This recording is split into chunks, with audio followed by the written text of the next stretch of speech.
Hello, good morning and welcome to Storytime. Another day, another fantastic book for you.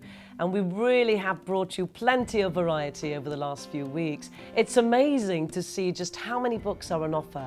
And here at the John Mackintosh Hall Library, we have in fact received a new delivery of books. So they're all ready and waiting for when we're able to open our doors and welcome you all back into normality.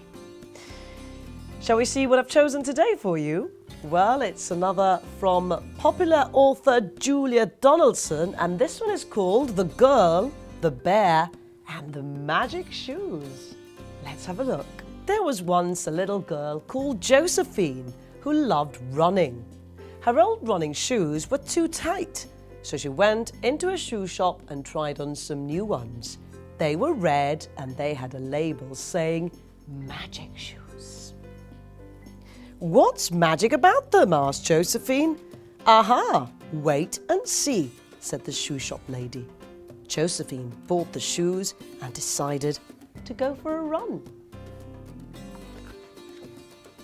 Pitter-pat, went the shoes.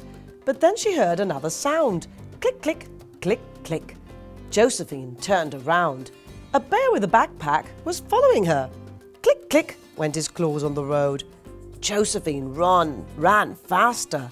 So did the bear. Pit-pat, click, click. The road went uphill. Up and up it went, until it stopped at the bottom of a snowy mountain. Josephine stopped too. "I'll never get up that," she said. "Yes, you will. Oh, yes, you will. Just start climbing and don't stand still," came a voice, or rather, two voices. The voices seemed to be coming from Josephine's feet. Josephine looked down and was amazed to see her new running shoes change into blue snow boots. How about that, with furry bits and all?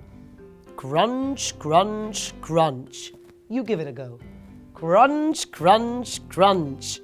Josephine crunched her way up the snowy mountain, but crunch, crunch, crunch, the bear was still behind her. Look at poor Josephine, looking a little bit worried. Josephine reached the top of the mountain. The other side was very steep. "I'll never get down there," she said. "Yes, you will. Oh, yes, you will. Just start skiing and don't stand still," came the two voices. Josephine looked down and saw that she was wearing a pair of green skis. Whee whiz! Josephine skied down the mountain, but whee whiz behind her. The bear was sliding down on his bottom. Well, that's a way down the mountain, no doubt. At the foot of the mountain was a bog. The mud was thick and deep. "I'll never get through this," said Josephine. "Yes, you will. Oh, yes, you will. Just start squelching and don't stand still," came the two voices. And the skis turned into... What do you think they turned into? Oops. Yellow wellies. Squelch, squelch, squelch. Josephine squelched through the bog. But squelch, squelch, squelch, the bear was still coming after her. Josephine came to a lake. "I'll never get across," she said.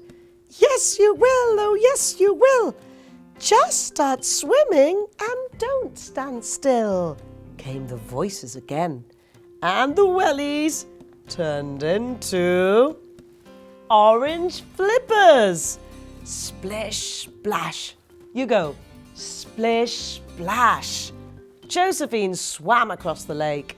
But, splish, splash, the bear was swimming after her. He was getting closer. "I'm getting too tired to swim," thought Josephine. But then she came to an island in the middle of the lake. What's this in the island? That's right, a deer or a stag. Lots of other animals as well pictured. Josephine waded out of the water. She kicked off her slippers and climbed up a tree. The bear climbed out and stood at the bottom of the tree. "Come down," he called.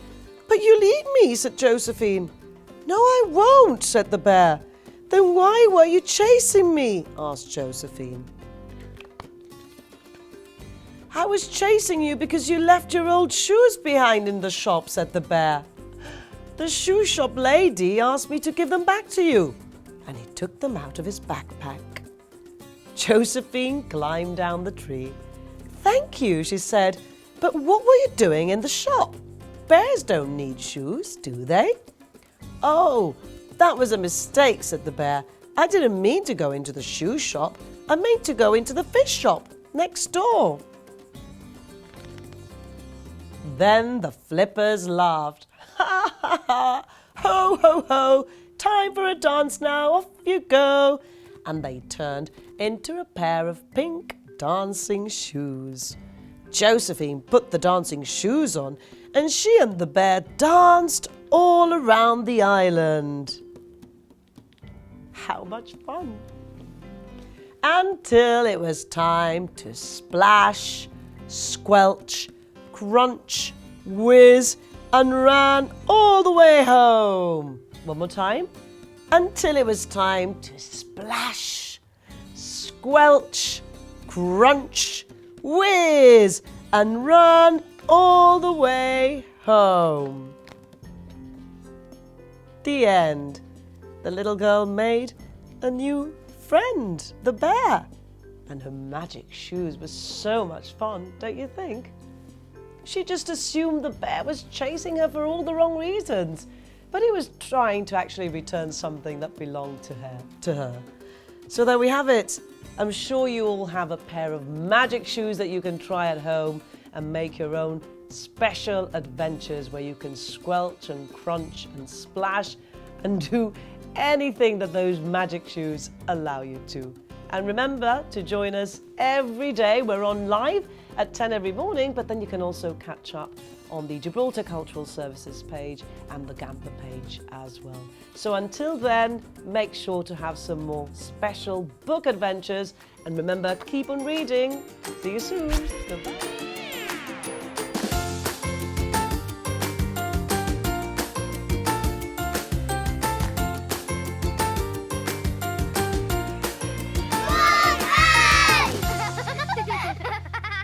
Ha ha ha!